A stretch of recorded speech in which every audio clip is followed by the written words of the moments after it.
She gave out over $300. And she got back $0. She sat on the edge of her bed, phone in hand, staring at the number. And the strangest part? She already knew where it all went. Every single dollar. She knew. Her name was Maya, 29 years old. Customer service representative at a mid-sized logistics company in Atlanta. She earned $3,800 a month after taxes. Not a fortune, but enough. Enough to pay her rent, feed herself, save a little, live comfortably. She had her own one-bedroom apartment in Decatur. Small, neat, hers. She cooked most of her meals. She didn't go out every weekend. She wasn't flashy. By most people's standards, Maya was responsible. And she was. In many ways, she genuinely was. She tracked her expenses at least at the beginning of every month. She had a budget app on her phone that she opened religiously on the first when her direct deposit hit.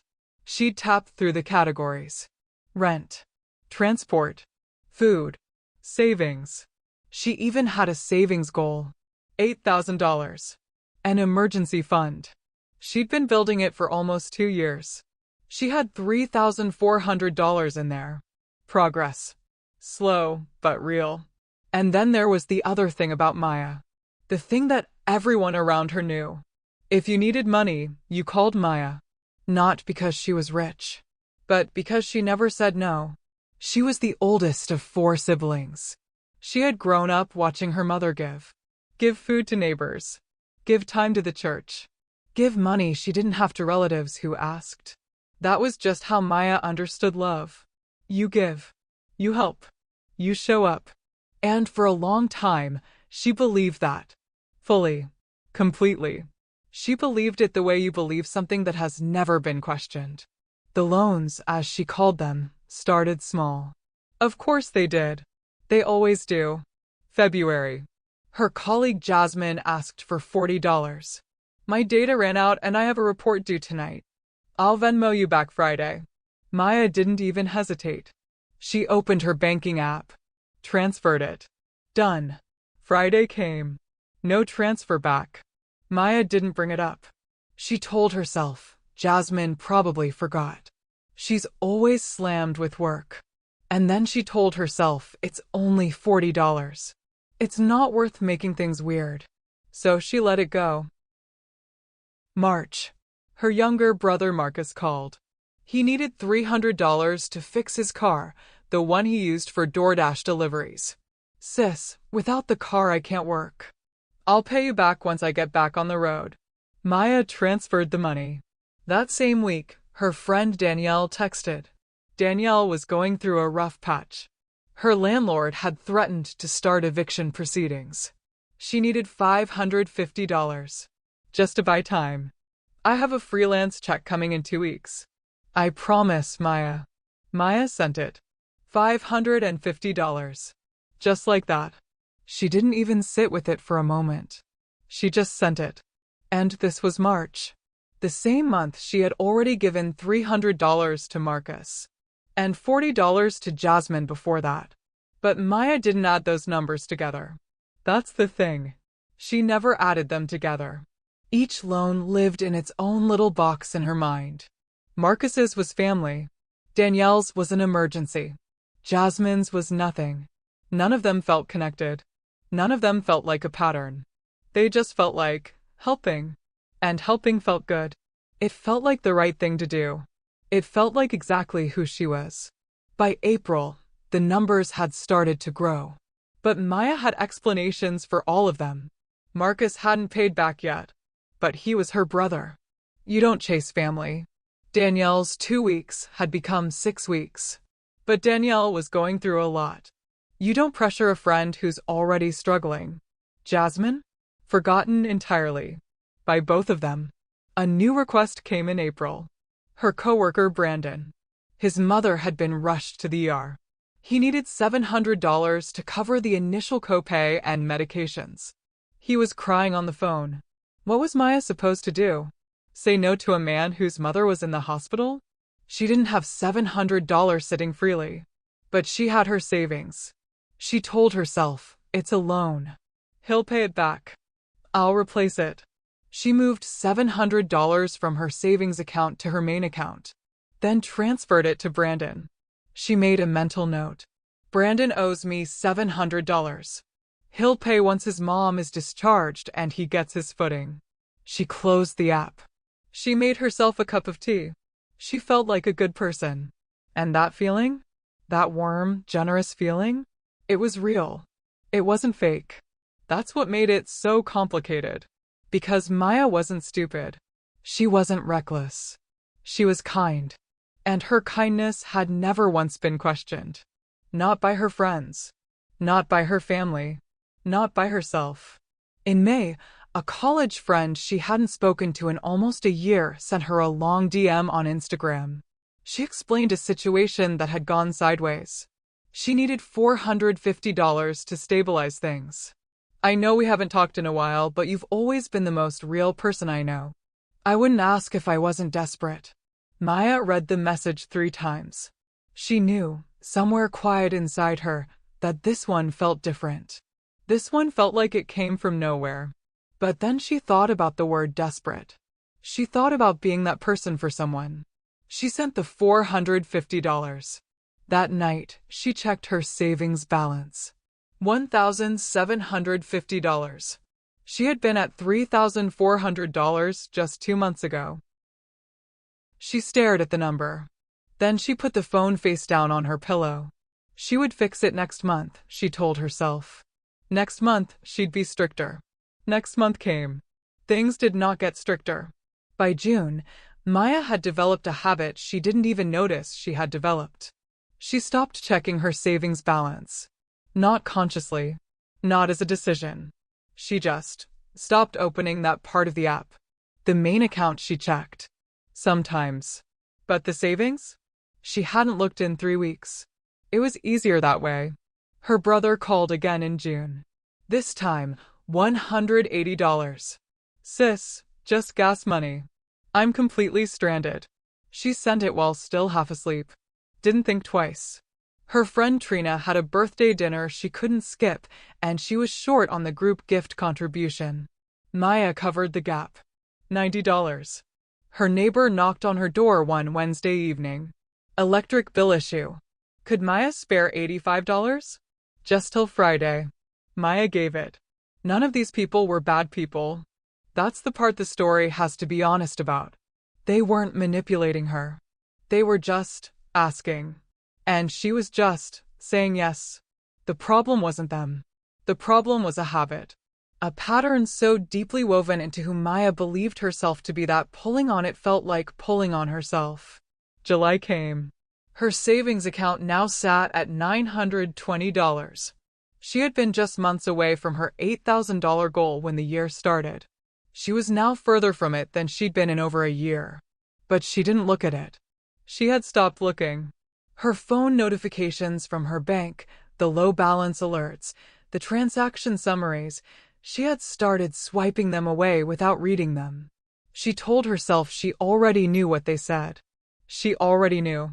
And knowing, she thought, was enough. But knowing and facing are 2 different things. Completely different things. She knew. She just refused to face it. August. The first sign came quietly. She went to pay for groceries at the supermarket. Tomatoes. Pasta. Eggs. A few basics. Nothing extravagant. Total, $67. She tapped her card. Declined. She tried again. Declined. The cashier looked at her. That particular look. Maya smiled. Pulled out cash. She had $60 in her wallet. She removed 2 items. Paid. Left. She sat in her car in the parking lot and stared through the windshield. She didn't open her app. She almost did. Her thumb hovered. But she didn't. Instead, she told herself, I'll sort it out when I get home. I probably just forgot to move money over. She didn't sort it out when she got home. She made dinner. Watched something on Netflix. Slept. The second sign came 3 days later. A transaction alert. Small. But it was one she hadn't expected. A recurring subscription she had forgotten about. $14.99. She opened the notification. Her available balance after the charge, $31. She stared at it for a full 30 seconds. Then she clicked out of the notification. She would deal with it later. Later. That word had become her most used word. Later. She'd fix it later. Check it later. Sort it later. Face it later. Later had become the place where all her financial anxiety lived. And she had been sending things there for months. September 14th. A Thursday. Maya's tooth had been aching on and off for 2 weeks. She'd been managing it with Advil, telling herself it would pass. That Thursday night, it didn't pass. By 11 p.m. she was awake, sitting on the bathroom floor, pressing a cold cloth against her jaw. The pain was serious now, the kind that makes you breathe differently. By morning, she knew she had to see a dentist. She looked up the dental office 2 blocks away. Consultation and likely extraction, starting from $650. She opened her banking app. For the first time in weeks. Really opened it. Really looked. Main account. $11. She thought she had misread it. She scrolled up. Checked the balance again. $11. $11. She clicked on the savings account. The one she hadn't checked since July. $0. She sat very still. $0. At some point, she couldn't even remember when she had transferred the last of it. Maybe to Marcus. Maybe to Brandon. Maybe to herself to cover a month she ran short. She couldn't remember. And that was the thing that hit her first. Not the number. The fact that she couldn't remember. She scrolled back through 3 months of transactions. Transfer to Marcus. Transfer to Danielle. Transfer to Brandon. Transfer to Trina. Transfer to the neighbor whose contact she had saved as apt 4B. Transfer to the college friend she hadn't spoken to since.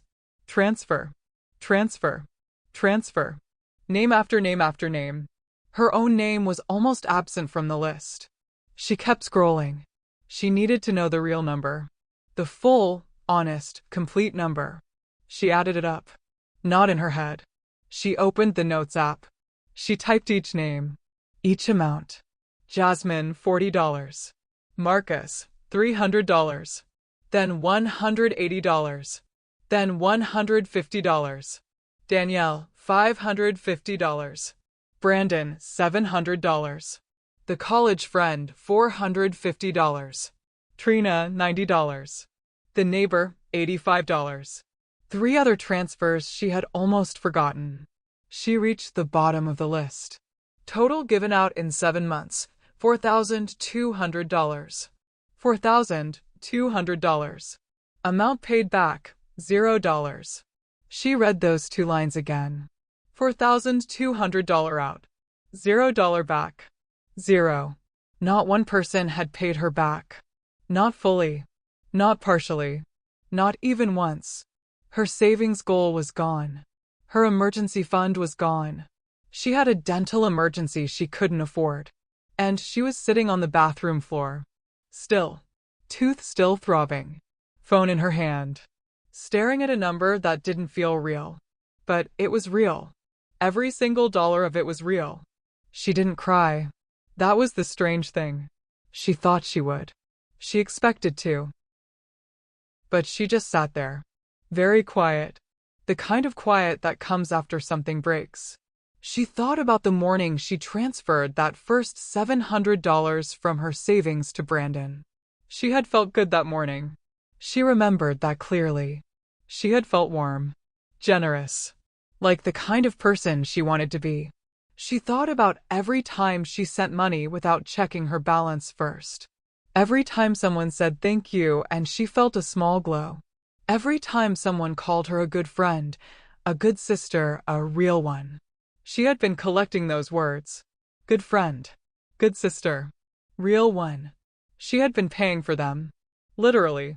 And now she was here. Bathroom floor. September. $11. A toothache she couldn't treat.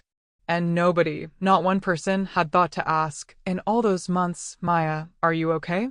Can you actually afford this? Nobody had asked. And she had never once told the truth. She had never said, I actually can't right now. She didn't know if she didn't know how. Or if she was afraid of what that would mean. Afraid that saying no would change what people thought of her. Afraid that without the giving, she didn't know what was left. She sat with that for a long time. A very long time. Here is what nobody tells you about being the person who always gives. It feels like a virtue. Right up until the moment it doesn't. Right up until you're sitting somewhere quiet, going through your own transactions, realizing that somewhere in the middle of taking care of everyone else, you stopped taking care of yourself. And the cruel part is, the people you gave to, most of them have moved on. They're not sitting with guilt tonight. They're not scrolling through their notes thinking about you. They've simply continued. While you carry the weight of every yes you ever said. There's nothing wrong with being generous. Generosity is real. It matters. It's beautiful. But generosity has to come from abundance. Not from fear. Not from the need to be needed. Not from the quiet terror that if you say no, you will lose something essential about yourself.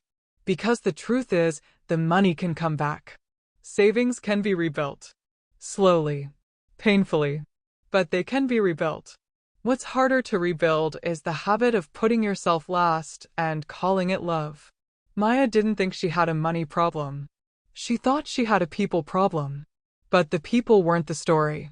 The story was in the mirror. It always was.